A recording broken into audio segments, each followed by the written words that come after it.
Hi everyone, my name is Daniela Gonzalez. I am a junior here at Sam Houston State. I work under the advisory of Dr. Daniela Cash in the psychology department, and today I'm going to present our findings over a lying study we conducted that examines how statement content impacts how believable that statement is perceived to be. So, deception is a ubiquitous human interaction. It's always present and always found everywhere. On average, humans are actually known to lie twice a day. Yet, for how often we lie, research shows that we are not as good at detecting lies as we think we are. This could be attributed to the truth default theory, or the TDT. And this theory states that we are predisposed to believe that statements are true because we believe communication and interactions to be honest. That being said, we only believe someone is being dishonest if they give us a true reason to. A lot of times when we're being lied to, we tend to rely on nonverbal cues. This can be anything from excessive blinking to changing your gaze or anything like that. Yet research shows that these are largely unreliable indicators of veracity. Alternatively, rather than looking at these nonverbal cues, we can approach this task by instead focusing on the content of the statements we are trying to judge, things like the amount of details, etc. With regard to these verbal cues to deception, we do see a general pattern that truth tellers provide more information, more detail, and more consistent stories compared to liars. However, an unexamined question is how accompanying types of detail might impact how believable a statement appears. In other words, truth tellers might provide more information, but how is this information perceived by people deciding whether a statement is truthful or deceptive? This is the crux of our current study. In addition to providing insight into how accompanying information impacts statement believability, it is important to keep in mind that when we decide whether a statement is truthful or deceptive, we also examine the role of context in these judgments. When we decide whether a friend or family member is lying to us, we certainly consider the statement they provide, but we'll also consider additional pieces of information, the situation surrounding the event, past history of the person, etc. In other words, we do not make these veracity judgments in isolation. We consider the context surrounding the event. Unfortunately, the role of context is something that largely gets ignored in deception studies, and we include how situational factors might impact these judgments. So all of this brings us to our current study, which is consisted of two different experiments. The first one examines how verbal cues, more specifically adding information, impacts the statement's believability. So, although research says truth tellers give more information, our question is how is this information perceived? It makes sense that a longer, more elaborate statement might be seen as truthful, but are there instances where less information may end up being more believable? Which is then followed by the second part of our experiment, which is just an expansion of the first part, which is by adding situational information like consequence, how would that determine the statement believability? The importance of context is that we might have different expectations in the type of verbal information provided. For example, people might have different expectations in the type of verbal content in a higher stakes scenario versus a lower stakes scenario. No research has examined this, so we wanted to evaluate how situational factors impact these expectations. For experiment 1, participants were told they were receiving statements from students who had not turned in their homework. Now, their task was to determine which statements were truthful and which were deceptive.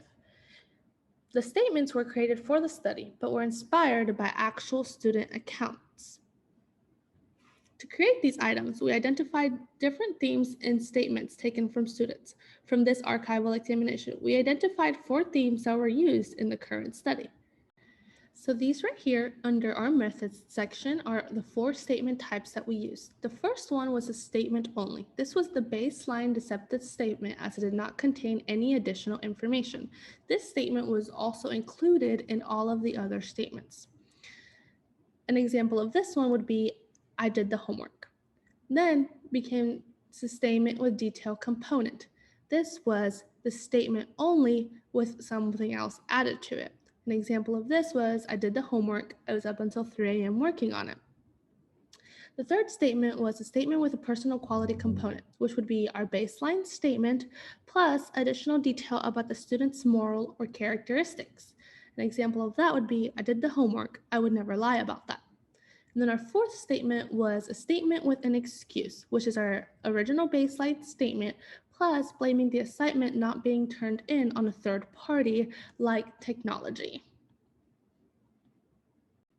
Participants were given 20 statements in total in which they had to conclude which they believed to be deceptive and which they believed to be true.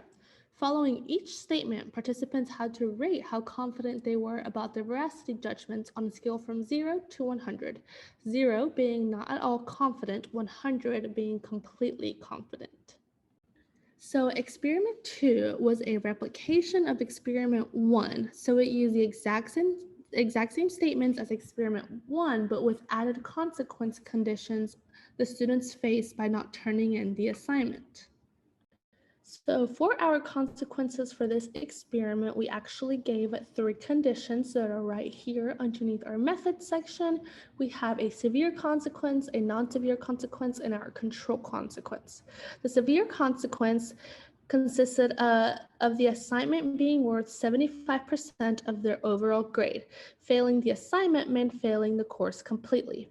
The non-severe consequence was that the assignment was worth 5% of their overall grade, and that students were allowed to drop their lowest assignment scores if needed. And then we have our baseline condition, which is our control condition, in which there is no consequence at all and no extra information was provided. Participants were randomly assigned to one of the 3 instruction conditions. 1/3 of the participants did not receive a consequence statement. 1/3 received the severe consequence instructions, and the remaining received the non-severe consequence instructions. Participants made veracity and confidence judgments for all 20 statement items. So now we get to our results. And as we can see from our lovely chart down here, we can tell that the statement with personal quality component and the statements with an excuse were actually perceived to be more deceptive than the statement only or the statement with a detailed component.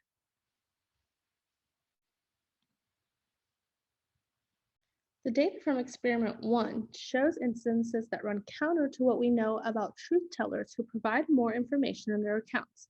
What we are seeing here are instances where more accompanying information at best does not make a statement more believable than when that information is present, and at worst detracts from the statement credibility. So here we get an idea that sometimes this accompanying information can detract from statement credibility.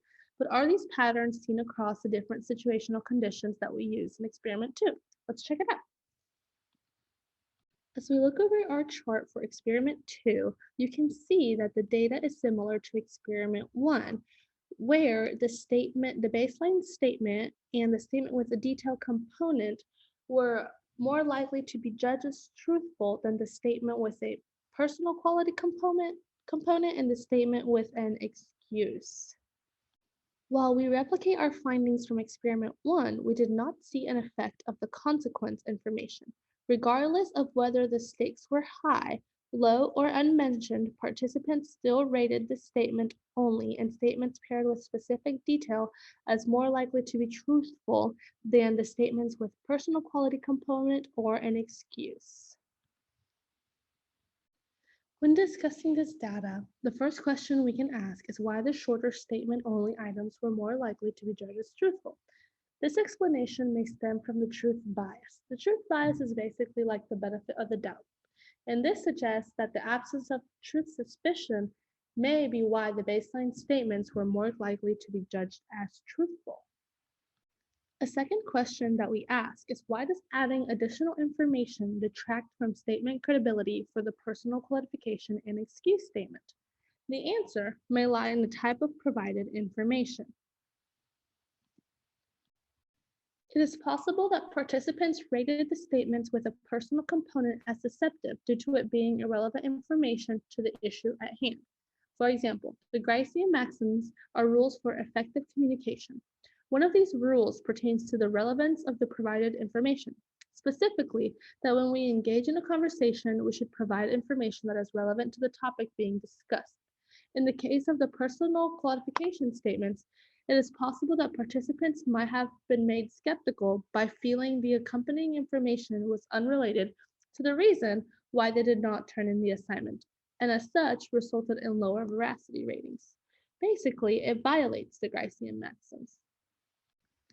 But what about the excuse statements? In this case, a Blackboard malfunction would be directly related to a student not turning in their homework. So why were these statements seen as being more likely to be deceptive? The answer for this may lie in the idea that we do not make veracity judgments in a vacuum. We consider additional information, for example, how likely a given event is to have occurred, or specifically base rate information. When we make a veracity judgment, we are essentially evaluating how often an event occurs, very common or very rare, and comparing it to the likelihood an individual might be lying about the event occurring. In the, in the case of the excuse statements, they specifically involve blaming a third party, Blackboard, for the missing homework. And technology malfunctions seem to be the modern version of my dog ate my homework.